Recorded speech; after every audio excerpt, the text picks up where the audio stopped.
वमा खलक़तुल जिन्ना वल इंसा इल्ला लियअबुदून। ऐ जिन्नात और इंसानों, हमने तुमको अपनी इबादत के लिए पैदा किया है। और कुरान के 29वें पारे में अल्लाह ताला ने इसको थोड़ा सा और खोल दिया है। अल्लज़ी खलक़ल मौता वल हयाता लियब्लुवकुम अय्युकुम अहसनु अमला। मेरे बंदो, हमने तुम्हारे जीवन और मृत्यु का जो निजाम बनाया, तुम्हारी जिंदगी और मौत का जो सिस्टम बनाया, इसलिए बनाया हम तुम्हारी परीक्षा लेना चाहते हैं, हम तुम्हारा इम्तिहान लेना चाहते हैं। लियब्लुवकुम अय्युकुम अहसनु अमला, कि तुम में कौन अच्छा अमल करता है, कौन ऐसा अमल करता है जो अल्लाह को राजी करने वाला, अल्लाह को खुश करने वाला है। तो हमारा मकसद अल्लाह को खुश करना है। हम जब कुर्बानी करते हैं ना अपने जानवरों की, तो कुर्बानी के टाइम हम जो दुआ पढ़ते हैं, दुआ में हम एक बात कहते हैं, इन्ना सलाती व नुसुकी व महयाया व ममाती लिल्लाहि रब्बिल आलमीन। बेशक मेरी नमाज, मेरी कुर्बानी, मेरा जीना, मेरा मरना सब अल्लाह रब्बुल आलमीन के लिए है। तो हमारी जिंदगी अल्लाह को राजी करने के लिए हमें सबसे ज्यादा अगर किसी से मोहब्बत होनी चाहिए तो अल्लाह से होनी चाहिए। अगर हम अल्लाह से ज्यादा मोहब्बत अपनी औलाद से करते हैं, अल्लाह से ज्यादा मोहब्बत अपने माल से करते हैं, अल्लाह से ज्यादा मोहब्बत अपने रिश्तेदारों से करते हैं, अल्लाह से ज्यादा मोहब्बत अपनी शोहरत और इज्जत से करते हैं, मेरे प्यारे साथियों, ये भी अल्लाह के साथ शिर्क करना है। कुरान का दूसरा पारा उठाओ, अल्लाह फरमाता है व मिनन नासि मन यत्तखिज़ु मिन दूनिल्लाहि अंदादन युहिब्बूनहुम कहुब्बिल्लाह। कुछ लोग अल्लाह का दर्जा दूसरों को देने लगते हैं, अल्लाह के बराबर दूसरों को ठहराने लगते हैं। वल्लज़ीना आमनू अशद्दु हुब्बन लिल्लाह। जबकि एक मोमिन, एक ईमान वाला सबसे ज्यादा अगर किसी से मोहब्बत करता है तो अल्लाह से करता है। और अगर हम अल्लाह से मोहब्बत नहीं करेंगे, अपनी जिंदगी के मकसद को पूरा नहीं करेंगे, अल्लाह के दीन से पलट जाएंगे, तो वही होगा हमारे साथ जो फलस्तीन में हो रहा है। ये अल्लाह का कानून है।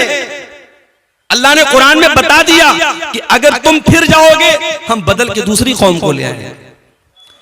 या अय्युहल्लज़ीना आमनू मन यर्तद्द मिनकुम अन दीनिही फसौफा यातिल्लाहु बिक़ौमिन। ऐ ईमान वालो, अगर तुम अल्लाह के दीन से पलट जाओगे, अगर तुम अल्लाह के दीन से पीछे हो जाओगे, फिर जाओगे, अल्लाह ताला दूसरी कौम को ले आएगा और ऐसी कौम को लाएगा युहिब्बुहुम व युहिब्बूनहु। अल्लाह उनसे मोहब्बत करेगा, वो अल्लाह से मोहब्बत करेंगे। अज़िल्लतिन अलल मुमिनीन, जो ईमान वालों के लिए बड़े नर्म होंगे।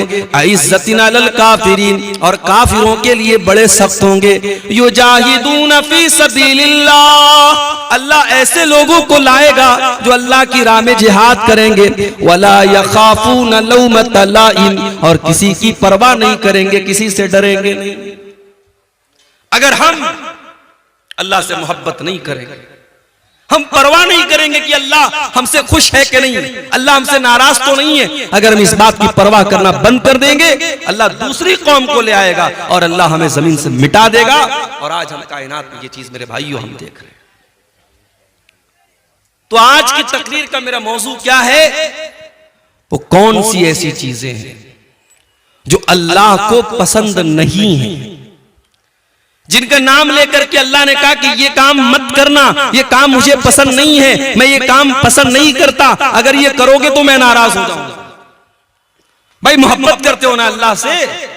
अगर अल्लाह से मोहब्बत करते हो तो फिर परवाह करनी पड़ेगी कि अल्लाह को क्या पसंद है और क्या नापसंद है। तो आज हमारी तकरीर का टॉपिक है अल्लाह को क्या नापसंद है। तो सुनेंगे इंशाअल्लाह, और सिर्फ सुनना नहीं है, इंशाअल्लाह अमल भी करना है। जितनी चीजें बयान की जाएंगी कुरान की रोशनी में और हदीस की रोशनी में बयान की जाएंगी, और नंबर से मैं बयान करूंगा। और मकसद यह है कि इन चीजों से हम अपने आप को बचाएं, जिन चीजों का नाम लेकर के अल्लाह ने कहा कि ये चीज हमें पसंद नहीं है। आइए कुरान का दूसरा पारा खोलते हैं। अल्लाह फरमाता है वक़ातिलू फी सबीलिल्लाहिल्लज़ीना युक़ातिलूनकुम ऐ ईमान वालो, तुम उनसे जंग करो जो तुमसे जंग करते हैं, तुम उनसे लड़ाई करो जो तुमसे लड़ाई करते हैं। वला तातदू, और देखो लड़ाई के मैदान में हद से तजावुज न करना, अल्लाह की बनाई हुई हद को पार न करना। इन्नल्लाह ला युहिब्बुल मुअतदीन, अल्लाह ताला हद पार करने वालों को पसंद नहीं करता। दुनिया वालों ने एक उसूल बनाया है। क्या उसूल है? Everything is fair in love and वार, प्यार में और जंग में सब जायज है। देखो आज जंग में क्या हो रहा है। एक तरफ हमास ने हमला किया इसराइल पर और 400-500 लोगों को मारा। मीडिया की रिपोर्ट्स ने बताया बच्चे भी मरे, औरतें भी मरे। इस्लाम के अकॉर्डिंग गलत है बच्चों को मारना, औरतों को मारना। जो जंग के मैदान में नहीं आया, जो लड़ नहीं रहा है, उसको नहीं मार सकते। अगर हमास के हमले में बच्चे मरे, हम कंडेम करते हैं। अगर हमास के हमले में बेकसूर मरे, हम मजम्मत करते हैं, हम निंदा करते हैं उसकी। मगर बदले में क्या हुआ? 500 के बदले में 7000 लोग अब तक मारे जा चुके हैं, मीडिया की रिपोर्ट के मुताबिक। पूरा शहर गाजा तबाह हो चुका है। हॉस्पिटलों के ऊपर बमबारी हो रही है, छोटे छोटे मासूम बच्चे मर रहे हैं और दुनिया के कानों पर कोई फर्क नहीं पड़ रहा है। तो मेरे भाई, ये जंग है। जंग में लोग कहते हैं सब जायज है, बच्चे मरे जायज है, औरतें मरे जायज है। मेरे नबी ने क्या फरमाया? मेरे नबी जब जंग के मैदान में अपने सहाबा को भेजते हैं तो क्या फरमाते हैं? उगुजू बिस्मिल्लाही, जाओ अल्लाह का नाम लेकर के लड़ो। वक़ातिलू फी सबीलिल्लाह, और जाओ तुम अल्लाह के रास्ते में जाकर के लड़ो। वला तक़तुलू वलीदन, किसी बच्चे को कत्ल न करना। वला तक़तुलू शैखन फानिया, कोई ऐसा बूढ़ा इंसान है जो जंग के मैदान में लड़ नहीं रहा है, जो मैदान जंग से किनारे है, उसको खबरदार कत्ल न करना।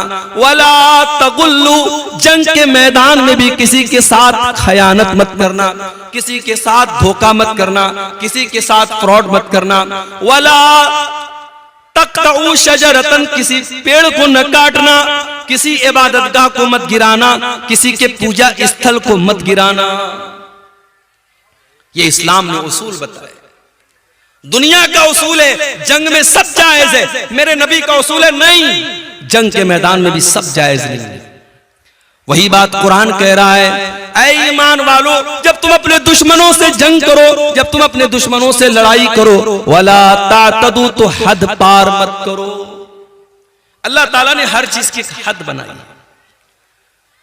इंसान जवान होता है, लड़का बालिग होता है, लड़की बालिग होती है। अल्लाह ने दोनों के अंदर जिनसी ख्वाहिश रखी है, सेक्सुअल डिजायर रखा है। मर्द को औरत की जरूरत है, औरत को मर्द की जरूरत है। अल्लाह ने इस ख्वाहिश को पूरा करने का जायज तरीका निकाह को बनाया। लड़का लड़की का निकाह कर दिया जाए, उनकी ख्वाहिश को सही तरीके से पूरा किया जाए। अब वही लड़का और वही लड़की अगर जिना का रास्ता अपनाए, अगर बदकारी का रास्ता अपनाए, अगर गलत लोगों से रिलेशनशिप कायम करे, मेरे प्यारे साथियों, यही अल्लाह की हद से तजावुज करना है। और अल्लाह फरमाता है, वला तातदू इन्नल्लाह ला युहिब्बुल मुअतदीन, अल्लाह की हद कभी पार मत करना। अल्लाह हद पार करने वालों को पसंद नहीं करता है। आपके इलाके में लड़कियों को हिस्सा देते हैं वरासत में? बोलो भाई, क्या लड़की बाप की वरासत में हिस्सा पाती है आपके इलाके में? नहीं पाती, मैं जानता हूं नहीं पाती है। क्यों? अरे हमने लड़की की शादी कर दी, जहेज लंबा चौड़ा जहेज दे दिया, अब क्या वरासत में हिस्सा भी दे? ये मेंटेलिटी है हमारी। बाप का इंतकाल हुआ, मां का इंतकाल हुआ, मां ने कपड़ा छोड़ा, मां ने जेवरात छोड़े, बाप ने जमीन छोड़ी। बाप और मां के उस सारे तरके में, सारी प्रॉपर्टी में कुरान कहता है जिस तरीके से बेटे का हिस्सा है वैसे ही बेटी का हिस्सा है। और आज हम पक्के मुसलमान, कुरान और हदीस पर अमल करने वाले, हमारे समाज में बेटी का कोई हक नहीं है। बेटी मांग ले तो समाज कहता है कितनी बेगैरत लड़की है, बाप की जायदाद में से हिस्सा मांग। अल्लाह ताला ने जब सूरह निसा के अंदर जमीन और जायदाद के मसले बयान किए, फरमाया तिल्का हुदूदुल्लाह, ये मैं जो हिस्सा तरका बयान कर रहा हूं मेरे बंदो, ये अल्लाह की बनाई हुई हदें हैं, इन हदों को कभी पार न करना। ये अल्लाह का बनाया हुआ कानून है, अल्लाह के कानून को तुम कभी न तोड़ना। मेरे प्यारे साथियों, आप कार चलाते हैं, रास्ते में ट्रैफिक पुलिस वाले खड़े हैं, ट्रैफिक का नियम है कार चलाने वाला सीट बेल्ट लगा करके चलेगा, बाइक चलाने वाला हेलमेट लगा करके चलेगा।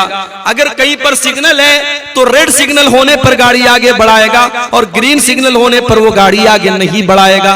ये ट्रैफिक के बनाए हुए कानून है। हमने ट्रैफिक का सिग्नल तोड़ दिया, हमने हेलमेट नहीं लगाया, हमने कार चलाने के टाइम सीट बेल्ट नहीं लगाया, कैमरा लगा हुआ है, ऑटोमेटिक कैमरा लगाए, कैमरे में फोटो आ गया कि जनाब आपने सीट बेल्ट नहीं लगाया, आपने हेलमेट नहीं लगाया।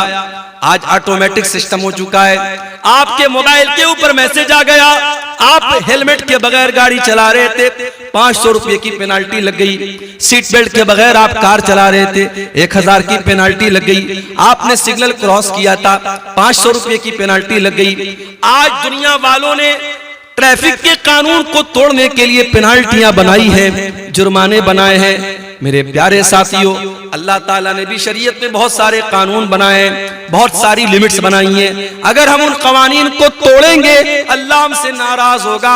अल्लाह पेनाल्टी तो नहीं लगाएगा लेकिन अल्लाह ताला नाराज होगा, और जब वो नाराज होगा तो फिर हमारा अंजाम बहुत बुरा होने वाला है। इसीलिए अल्लाह फरमाता है वला तातदू इन्नहु ला युहिब्बुल मुअतदीन, हो लोगो तुम अल्लाह की हद को कभी पार न करना, अल्लाह हद पार करने वालों को पसंद नहीं करता।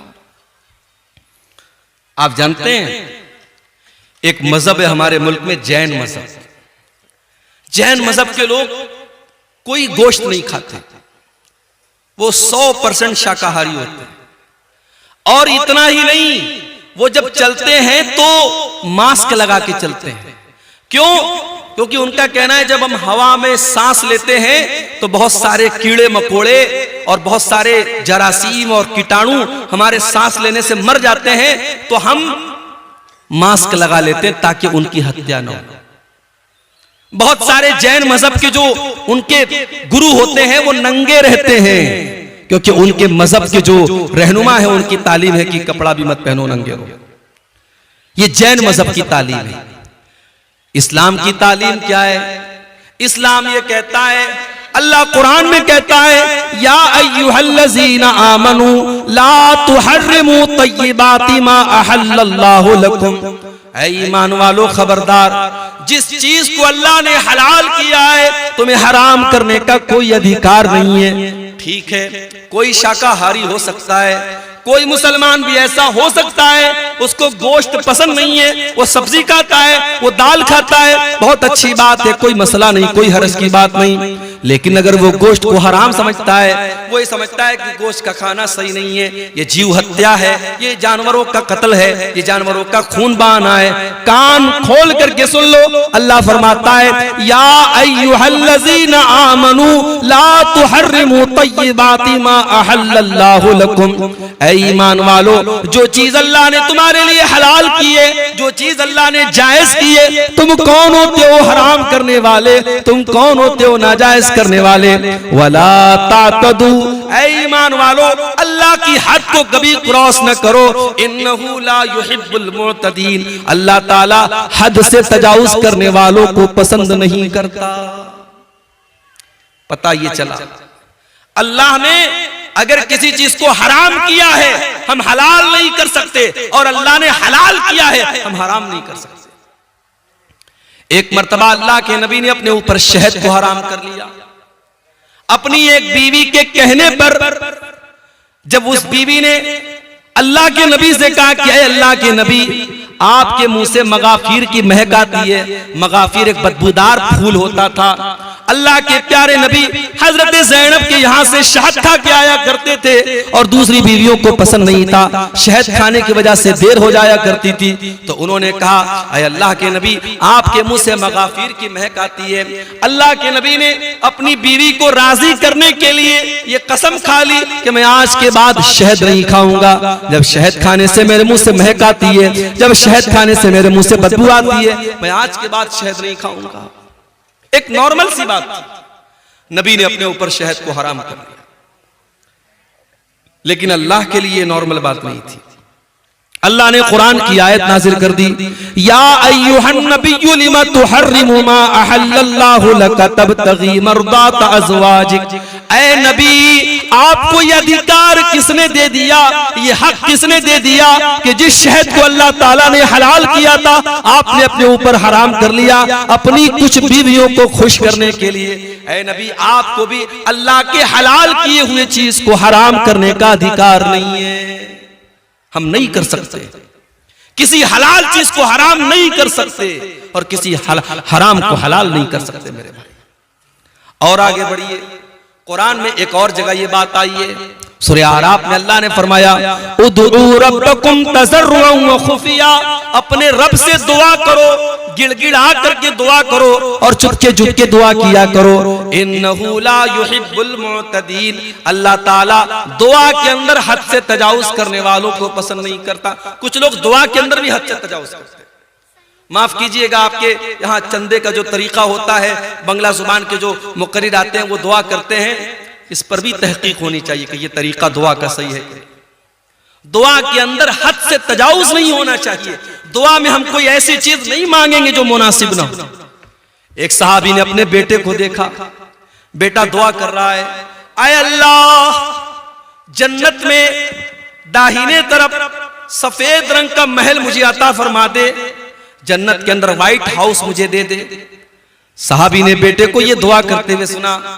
कहा, है मेरे बेटे, तू क्या दुआ कर रहा है? कहा, बाजान मैं दुआ कर रहा हूं कि अल्लाह तू मुझे जन्नत के दाहिने साइड में एक सफेद रंग का महल अता फरमा।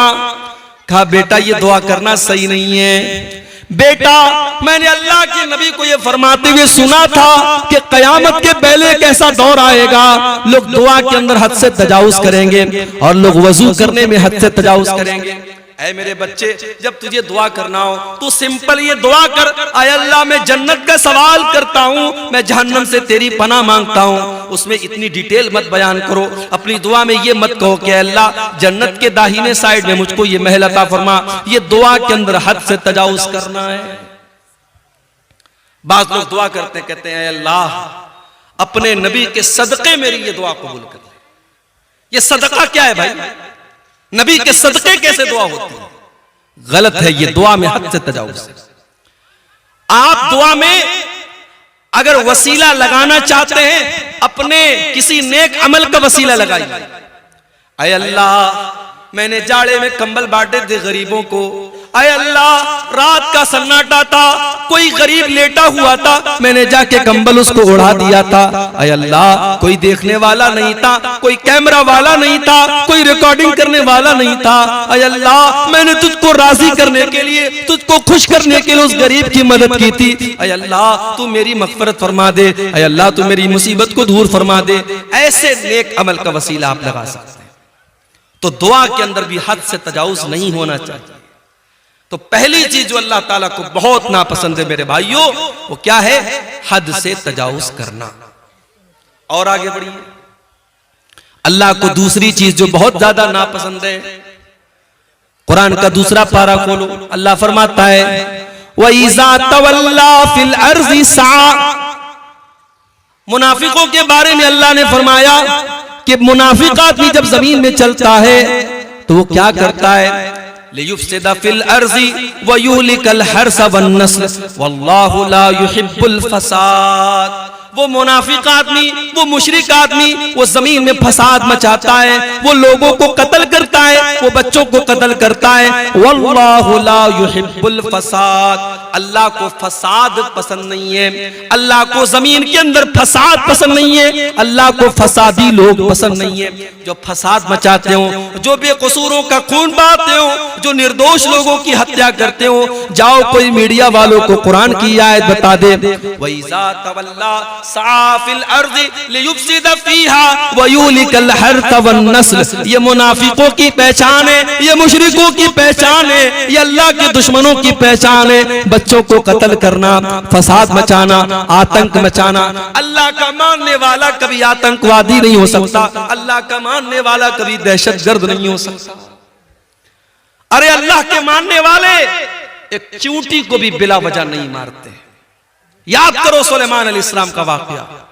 सुलेमान अलैहिस्सलाम जा रहे हैं और रास्ते में चींटियों की एक वादी के पास से उनका गुजर होता है। सुलेमान अलैहिस्सलाम को अल्लाह ताला ने एक स्पेशल नॉलेज दी थी, वो चींटियों की बोली को भी सुन लेते थे, समझ लेते थे। हत्ता इज़ा अतौ अला वादिन नमली क़ालत नमलतुन या अय्युहन नमलु दुखुलू मसाकिनकुम।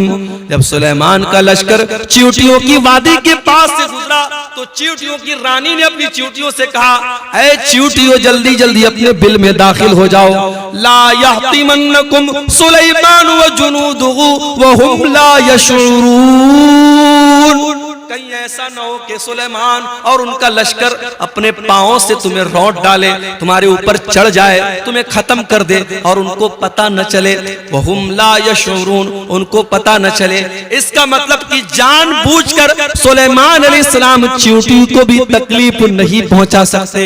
ओ मेरे मीडिया वाले भाइयों, ओ दुनिया में इस्लाम के खिलाफ प्रोपेगेंडा करने वाले न्यूज चैनल वालों, कभी इस तरीके के वीडियो को भी अपने चैनलों पर लगाया करो, कभी इन बातों को भी अपने चैनलों पर लगाया करो। सुलेमान अलैहिस्सलाम का लश्कर चींटी की हत्या नहीं कर सकता। एक नबी का मानने वाला जब चींटी की हत्या नहीं कर सकता, किसी निर्दोष की हत्या कैसे कर सकता है? वल्लाहु ला युहिब्बुल फसाद। अल्लाह को फसाद मचाने वाले, आतंक मचाने वाले पसंद नहीं है।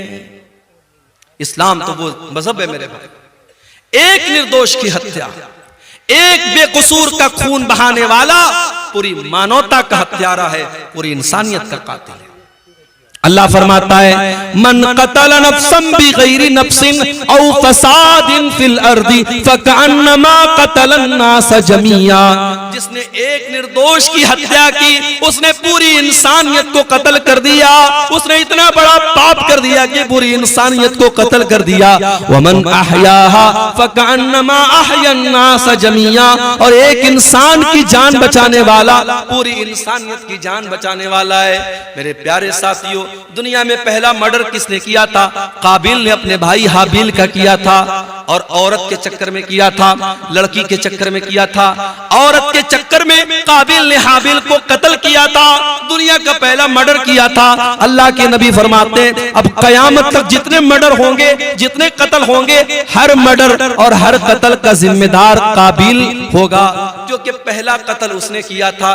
पता ये चला कि जो बुराई की शुरुआत करता है, जो किसी गलत काम की शुरुआत करता है, उसके ऊपर कयामत तक और जब तक वो गलत काम होता रहेगा, उसका वबाल उसके ऊपर पड़ता रहेगा, उसकी सजा उसको मिलती रहेगी। इसलिए बुराई करने से ज्यादा खतरनाक बुराई की स्टार्टिंग करना है। हजरत लूत अलैहिस्सलाम की जो कौम थी, इग़लाम बाजी की और लड़के का लड़के के साथ बदकारी करना और मर्द का मर्द के साथ बदकारी करना, उनकी कौम के पहले ये गंदा काम दुनिया में कभी नहीं होता था। इस काम की शुरुआत की थी हजरत लूत अलैहिस्सलाम की कौम ने। इसीलिए जब हजरत लूत अलैहिस्सलाम ने अपनी कौम को समझाया तो कहा था कि ऐ मेरी कौम के लोगों, तुमने इस गंदगी की शुरुआत की है, और अगर यहां से ये गंदा काम शुरू हुआ तो जब तक ये गंदा काम होता रहेगा तुम्हें इसकी सजा मिलती रहेगी। मेरे प्यारे साथियों, अल्लाह तबारक व तआला को फसाद मचाने वाले, आतंक मचाने वाले, खून खराबा करने वाले लोग पसंद नहीं है। वल्लाहु ला युहिब्बुल फसाद। अल्लाह को फसाद पसंद नहीं। अरे इस्लाम का तो ये हाल है। हमारे प्यारे नबी जब सन 8 हिजरी में मक्का में दाखिल हुए, 10,000 का लश्कर आपके साथ है। मक्का के अंदर आप बड़ी फातिहाना शान के साथ दाखिल हो रहे हैं। ये वही मक्का है जहां से आपको निकाला गया है। ये वही मक्का है जहां अल्लाह की बारगाह में सजदा करना आपके लिए हराम कर दिया गया, जहां नमाज की हालत में आपका गला दबाने की कोशिश की गई, जहां नमाज की हालत में आपकी गर्दन में चादर डाली गई, जहां नमाज की हालत में आपकी गर्दन के ऊपर गंदगी डाली गई। ये वही मक्का है जहां के लोगों ने ग़ज़वे उहद में आपके चचा हमजा का कलेजा चबाया। ये वही मक्का है जहां के लोगों ने ग़ज़वे उहद में आपको मारा था, आपके दांत तोड़े थे, आपके चेहरे से खून बहा था। ये सारे वाक़यात आपने अपनी आंखों से देखे हैं। लेकिन मेरे प्यारे साथियों, आप देखिए सन 8 हिजरी में जब अल्लाह के नबी मक्का में दाखिल होते हैं, आप पहले खाने काबा को सारे बुतों से पाक करते हैं, और खाने काबा को बुतों से पाक करने के बाद जब आप खाने काबा के दरवाजे पर खड़े होते हैं तो आप क्या कहते हैं? ऐ मक्का वालों, ऐ कुरैश के लोगों, ये बताओ तुम अपने मोहम्मद से तुम्हें क्या उम्मीद है? मैं तुम्हारे साथ क्या सलूक करूंगा? सब भीगी बिल्ली बन जाते हैं, बड़े नरमी से कहते हैं, बड़े प्यार से कहते हैं, ऐ मोहम्मद सल्लल्लाहु अलैहि वसल्लम, आप तो बड़े अच्छे इंसान हैं, बड़े अच्छे बाप की औलाद हैं, आपसे अच्छी ही उम्मीद रखते हैं। आपने फरमाया इज़हबू अंतुम तुलका ला तस्रीब अलैकुमुल यौम, इज़हबू अंतुम तुलका, जाओ आज मोहम्मद रसूलुल्लाह किसी से बदला न लेंगे, किसी से इंतकाम न लेंगे, किसी का खून न बहाएंगे, जाओ तुम सबके सब आजाद हो, मोहम्मद रसूलुल्लाह किसी से बदला न लेंगे। जालिम से लिया जुल्म का बदला न किसी वक्त, मारा भी तो अखलाक की तलवार से मारा। मेरे प्यारे साथियों, ये मेरे नबी का किरदार है। इसलिए नबी का मानने वाला, इस्लाम का कलमा पढ़ने वाला कभी फसादी नहीं हो सकता, कभी आतंकवादी नहीं हो सकता। जो आतंकवादी है, जो दहशतगर्द है, वो कान खोल करके सुन ले, उसका इस्लाम से कोई ताल्लुक नहीं है। वल्लाहु ला युहिब्बुल फसाद, अल्लाह को फसाद बचाने वाले लोग पसंद नहीं है। और आगे बढ़िए, तीसरी चीज अल्लाह ने फरमाया सूरह आले इमरान के अंदर, कुल अतीउल्लाह व रसूलहू, कुल अतीउल्लाह व रसूला, ऐ नबी आप कह दीजिए अल्लाह की इताअत करो और रसूल की इताअत करो। फ़इन तवल्लौ फ़इन्नल्लाह ला युहिब्बुल काफिरीन, और ऐ नबी अगर ये लोग अल्लाह की इताअत ना करें और रसूल की इताअत ना करें तो इनको बता दो कि अल्लाह ताला काफिरों को पसंद नहीं करता, काफिरों को पसंद नहीं करता, अल्लाह को कुफ्र पसंद नहीं। कुफ्र का मतलब इनकार, जो अल्लाह को न माने, जो रसूल को न माने, जो अल्लाह की किताबों को न माने, जो अल्लाह के नबियों को न माने, जो अल्लाह के फरिश्तों को न माने, जो तकदीर को न माने, जो कयामत के दिन को न माने, जितनी चीजों पर ईमान लाना है उनमें से किसी चीज को न मानने वाला, उसके अंदर डाउट करने वाला, उनके अंदर शक करने वाला, वो काफिर हो जाता है। और काफिर को अल्लाह ताला पसंद नहीं करता। अल्लाह को मोमिनों से मोहब्बत है, अल्लाह को ईमान वालों से मोहब्बत है, अल्लाह काफिरों को पसंद नहीं करता। अल्लाह को कुफ्र से इतनी नफरत है, अगर कोई इंसान कुफ्र की हालत में मर जाए, अल्लाह फरमाता है वलल्लज़ीना यमूतूना वहुम कुफ्फार, जो कुफ्र की हालत में मर जाए और मरने के टाइम वो तौबा कर ले, उसकी तौबा का अल्लाह क्या कोई मतलब नहीं है। जो कुफ्र की हालत में मर गया वो हमेशा जहन्नम में रहेगा। अल्लाह का शुक्र अदा कीजिए मेरे भाई, हम और आप ईमान वाले, हम और आप मुसलमान हैं। अगर हम और आप मुसलमान न होते, ईमान वाले न होते, शायद हम भी किसी पत्थर के बुत के आगे आज सजदा कर रहे होते, शराब पी करके नाच रहे होते। ये अलग बात है, बिहार में नीतीश कुमार साहब ने शराब बंदी कर रखी है, लेकिन अंदर से टेबल के नीचे से बड़ी शराब पी जा रही है बिहार के अंदर। अभी झारखंड से मैं आ रहा था, आज शाम को भागलपुर से वहां मैंने जुमा पढ़ाया लालमटिया में, वहां से मैं स्कॉर्पियो से आ रहा था। जैसे ही बिहार में दाखिल हुई गाड़ी, पुलिस वाले लेडीज और जेंट्स गाड़ी को आके चेक करने लगे। मेरे साथ बच्चे थे, फैमिली थी, उन्होंने टार्च से देखा वेखा, चेक किया, चले गए। मैंने ड्राइवर साहब से पूछा ये इतनी गाड़ी चेक क्यों हो रही थी? बोले शराब का मामला होता ना, शराबबंदी, इसलिए वो शराब चेक कर रहे थे। पाबंदी है बिहार के अंदर, मगर हम सब जानते हैं कि शराब पी जा रही है। और अफसोस की बात यह है कि बड़ी तादाद में मुसलमान शराब पीता है। कितने मुसलमान हैं जो बगैर शराब पी अपने घर में दाखिल नहीं होते? नीतीश कुमार के डर से कितने लोगों ने शराब पीना बंद कर दिया। मेरे प्यारे साथियों, अल्लाह के डर से मुसलमान शराब पीना बंद न कर पाया। कितने अफसोस की बात है, सरकार का डंडा पड़ा तो शराब बंद हो गई, लेकिन अल्लाह ताला के अजाब का डर हमें शराब न छुड़ा सका। 1400 साल पहले के हालात देखो, जब अल्लाह ताला ने कुरान की आयत नाजिल की, क्या ईमान वालों, इन्नमल खम्रु वल मैसिरु वल अंसाबु वल अज़लामु रिजसुम मिन अमलिश शैतान। ऐ ईमान वालों, ये शराब का पीना, ये जुआ का खेलना, ये पासे के तीर के जरिए किस्मत का हाल मालूम करना, ये गैरुल्लाह के आस्ताने पर जानवरों को ज़बा करना, ये सब गंदे काम है, शैतान के काम है। फजतनिबू, इनसे बचो। जब कुरान की आयत नाजिल होती है, जब सूरह मायदा की आयत नाजिल होती है, सहाबे किराम जो एक जमाने से शराब पीते चले आए थे, जब अल्लाह ने कुरान में यह आयत नाजिल कर दी कि शराब गंदी चीज है, शैतान का काम है, शराब से बचो तब तभी तुम कामयाब हो सकते हो। साहबा ने अपनी अपनी शराब को निकाल के गलियों में फेंक दिया, शराब के बर्तनों को तोड़ दिया। यहाँ तक कि कुछ साहबा शराब का बिजनेस करते थे, शराब का कारोबार करते थे, उनके पास लाखों की शराब थी, हजारों की शराब थी, उन्होंने सारी शराब को बर्बाद कर दिया। कहा जब शराब हराम है तो शराब का बिजनेस भी हराम है, शराब का कारोबार भी हराम है। उन्होंने सारी शराब को पानी की तरह बहा दिया। मेरे प्यारे साथियों, ईमान इसका नाम है, अल्लाह के रसूल की इत्तिबा इसका नाम है। कोई एडवर्टीजमेंट नहीं किया गया, कोई प्रचार नहीं किया गया, कोई रेडियो पर ऐलान न हुआ, कोई माइक में लाउड स्पीकर में ऐलान न हुआ, बस नबी ने एक ऐलान करवा दिया। कुरान की आयत नाजिल हुई और अल्लाह के नबी ने कुरान की आयत पढ़ के सुना दी कि अल्लाह कह रहा है कि शराब गंदी चीज है, इससे बचो। इससे बढ़ के गंदी चीज क्या होगी मेरे भाई? आज शराब पी करके आदमी घर में आता है, जुबान से गंदी गंदी गालियां निकालता है, शराब पी के घर में आता है, अपनी बहन और बेटी को भी गंदी गंदी बातें कहता है, शराब पी करके घर में आता है, अपने बच्चों के सामने नाजेबा बातें करता है, शराब पी करके अपनी बीवी की कमाई खाता है, शराब पी करके अपनी सारी कमाई को लुटा देता है। इसीलिए हजरत उस्मान गनी कहा करते थे, इन्नल खम्रा उम्मुल खबाइस, ये शराब तो तमाम बुराइयों की जड़ है। जो शराब पी लेता है वो ज़िना भी कर सकता है, जो शराब पी लेता है वो कत्ल भी कर सकता है, जो शराब पी लेगा वो दुनिया का कोई भी गंदा काम कर लेगा। तो आप देखें, अल्लाह ताला को काफिर पसंद नहीं। आज काफिर से ज्यादा मुसलमान शराब पी रहा है।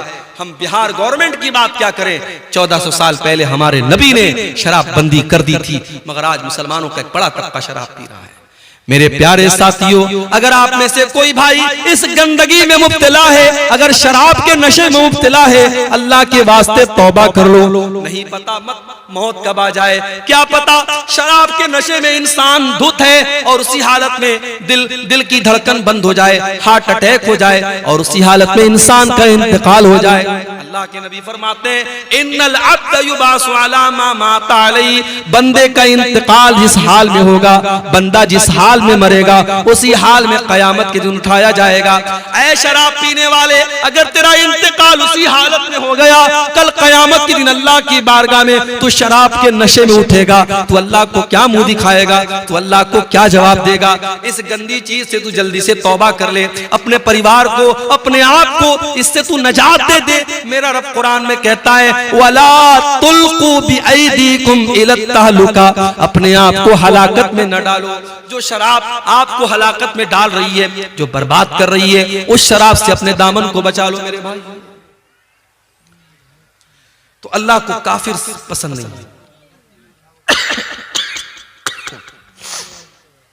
अल्लाह को काफिर पसंद नहीं। अगर कुफ्र की हालत में आदमी मर गया, अंजाम क्या होगा? अल्लाह ने फरमाया, इन्नल्लज़ीना कफरू व मातू व हुम कुफ्फारुन फलन युक़बल मिन अहदिहिम मिल्उल अर्ज़ि ज़हबा। जो लोग कुफ्र की हालत में मर जाएंगे, ईमान की दौलत उनको नसीब नहीं होगी। कान खोल करके सुन लो, अल्लाह फरमा रहा है, कल कयामत के दिन अल्लाह की बारगाह में अगर जमीन भर के सोना भी वो लेके आ जाएंगे और अल्लाह से कहेंगे, अल्लाह तू जमीन भर के सोना ले ले और हमको जहन्नम के अजाब से बचा ले। अल्लाह फरमाता है, फलन युक़बल मिन अहदिहिम, जमीन भर के सोना लेकर के भी उनको जहन्नम की आग से नजात न मिलेगी, जहन्नम की आग से अल्लाह उनको नहीं बचाएगा। इसलिए मेरे भाइयों, ईमान की कद्र करो और ईमान पर कायम रहो। अल्लाह को काफिर पसंद नहीं है, अल्लाह को कुफ्र पसंद नहीं है। और आगे बढ़ो, अल्लाह को एक और चीज बहुत ज्यादा नापसंद है। क्या है वो चीज? वला तुजादिल अनिल लजीना यख्तानून अनफुसहुम। ऐ नबी, ऐ मेरे प्यारे नबी, आप उन लोगों का डिफेंस मत कीजिए, उन लोगों का बचाव मत कीजिए, उन लोगों की तरफ से आप बहस मत कीजिए जो अपने आप के साथ खयानत करते हैं। इन्नल्लाह ला युहिब्बु मन काना खव्वानन असीमा। अल्लाह ताला ऐसे लोगों से मोहब्बत नहीं करता है जो खयानत करने वाले हों। खयानत अल्लाह को पसंद नहीं है। खयानत किसको बोलते हैं भाई? अमानत का उल्टा है खयानत। अमानत यह है कि आपको जो जिम्मेदारी दी जाए आप उस जिम्मेदारी को सही तरीके से अदा करें। अगर आप टीचर हैं, आपकी जिम्मेदारी बच्चों को पढ़ाना है, पढ़ाने के टाइम आप बच्चों को पढ़ाने के बजाय मोबाइल में लगे हुए हैं, बच्चे शोर मचा रहे हैं, बच्चे किताब पढ़ नहीं रहे और टीचर मोबाइल में लगा हुआ है, ये अमानत के साथ खयानत है। पुलिस का काम क्राइम को रोकना है, पुलिस वाला बजाय क्राइम को रोकने के अगर क्रिमिनल लोगों से रिश्वत लेना शुरू कर दे, अगर वो गुंडों और बदमाशों से टैक्स लेने लगे, उनसे पैसा लेकर के उनको छोड़ने लगे, ये पुलिस के ओहदे के साथ खयानत है। इन्नल्लाह ला युहिब्बु मन काना खव्वानन अज़ीमा। अल्लाह को खयानत करने वाले लोग पसंद नहीं है। इसलिए अमानत में खयानत से बचो मेरे भाई। जो भी अमानत और जो भी जिम्मेदारी आपके कंधे पर डाली गई है, उस जिम्मेदारी को सही तरीके से पूरा करो। हमारे कुछ भाइयों ने हमको बताया, इसी बिहार की सरजमीन पर, इसी झारखंड की सरजमीन पर यह काम भी हो रहा है। एक मस्जिद का 4 बार फोटो लिया जा रहा है और 4 बार सऊदी अरब से उसका पैसा उठाया जा रहा है। एक बार ट्यूबवेल लगाया जा रहा है, एक बार उसको पिंक कलर से पेंट किया जा रहा है, फिर ग्रीन कलर से पेंट किया जा रहा है, फिर लाल कलर से पेंट किया जा रहा है। ट्यूबवेल तो एक बार लगा लेकिन उसका पैसा 5 बार उठाया जा रहा है। ये 420 ये अल्लाह के दीन के नाम पे हो रही है, सदका खैरात के नाम पे हो रही है, ज़कात के नाम पर हो रही है। मेरे प्यारे साथियों, इस बेईमानी का हिसाब क़यामत के दिन देना पड़ेगा। उन उलमा को भी देना पड़ेगा, उन मशरूआत का काम करने वालों को भी देना पड़ेगा जो आज उम्मत के पैसे के साथ इतनी बड़ी खयानत कर रहे हैं। आज कितनी मस्जिदें जो बाहर से फंड आया 30 लाख का, लेकिन उसमें दिया गया सिर्फ 10 लाख रुपए और मटेरियल को बिल्कुल हल्का कर दिया गया। पता ये चला 5 साल के बाद मस्जिद की छत बैठ गई, 5 साल के बाद मस्जिद की जमीन बैठ गई, 5 साल के बाद मस्जिद की दीवार गिर गई। पैसा आया 30 लाख, लगाया गया 10 लाख और 20 लाख को बीच में से गायब कर दिया गया। मेरे प्यारे साथियों, क्या ये खयानत नहीं है? इन्नल्लाह ला युहिब्बु मन काना खव्वानन अतीमा। अल्लाह ताला खयानत करने वालों को पसंद नहीं करता। और एक बात और कहना चाहता हूं, यहां बहुत सारे हमारे बुजुर्ग भाई भी बैठे हैं, औलाद वाले बैठे हैं, हमारी कुछ माएं भी बैठी होंगी। वो माएं हैं जिनकी घर में बेटियां हैं। अगर आप एक बेटी की मां हैं, अगर आप एक बेटे के बाप हैं, ये बेटे और बेटी भी आपके कंधे पर अल्लाह की अमानत है। अल्लाह ने अगर आपको औलाद दिया है, अल्लाह औलाद के बारे में सवाल करेगा।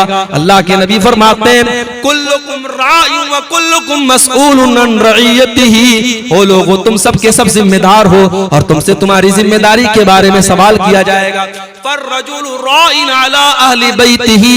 इंसान अपने घर वालों का जिम्मेदार है, अपनी फैमिली का जिम्मेदार है, अपने परिवार का जिम्मेदार है और इंसान से उसके परिवार के बारे में सवाल किया जाएगा। वल मरअतु राइयतुन अला बैति ज़ौजिहा। और औरत अपने घर की जिम्मेदार है। शौहर तो नौकरी पे चला गया, शौहर तो दुकान पे चला गया, शौहर तो कारोबार पे चला गया, घर में 24 घंटे रहने वाली तो औरत है। घर में जवान बेटी किससे बातें कर रही है, रात को कहां 2-2 बजे तक मोबाइल पे लगी हुई है, रात को वो कहां जा रही है। आज अगर माँ इस बात की परवाह नहीं करती और बेटी रात रात भर गैर महरमों से चैटिंग कर रही है, कान खोल करके सुन लो मेरी माओ, बेटी तो गुनहगार होगी, बेटी की माँ को भी अल्लाह का हिसाब देना पड़ेगा। इन्नल्लाह ला युहिब्बु मन काना खव्वानन असीमा। अल्लाह ताला को खयानत करने वाले पसंद नहीं है। और आगे बढ़िए, अल्लाह को एक और चीज बहुत नापसंद है और वो चीज है इसराफ, हद से तजावुज करना। या बनी आदम खुज़ू ज़ीनतकुम इंदा कुल्ली मस्जिद, ऐ आदम के बेटो जब तुम मस्जिद में जाया करो, जब तुम नमाज पढ़ने जाया करो तो अपनी जीनत को अपना लिया करो। लोग अक्सर ये सवाल करते हैं, शेख साहब नमाज में टोपी का लगाना कैसा है? भाई साहब टोपी का लगाना फर्ज नहीं है, टोपी का लगाना वाजिब नहीं है, टोपी का लगाना सुन्नत नहीं है, मगर टोपी हमारे कल्चर का एक हिस्सा है।